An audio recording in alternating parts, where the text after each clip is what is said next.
अंबरनाथमध्ये हुतात्मा चौकाजवळ उद्योजक विश्वनाथ पनवेलकर यांचं सीताई सदन हे घर आहे। आज दुपारी 2:30 वाजताच्या सुमारास पनवेलकर यांच्या घराबाहेर दुचाकीवरून 2 अज्ञात हल्लेखोर आले आणि त्यांनी पनवेलकर यांच्या घराच्या गेटच्या दिशेने 2 गोळ्या झाडत तिथून पळ काढला। ही संपूर्ण घटना पनवेलकर यांच्या घराबाहेर असलेल्या सीसीटीव्ही कॅमेऱ्यात कैद झाली।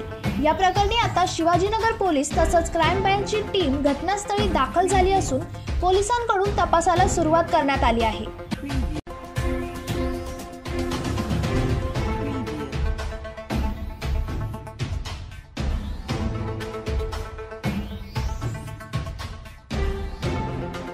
Bureau report, Janashakti, Ambernath. अरे, तुम्ही अजून आमच्या चॅनलला सबस्क्राइब नाही केलं तर लगेच जनशक्ती चॅनलला सबस्क्राइब करा आणि बेल आयकॉनवर क्लिक करा आणि रहा अपडेट।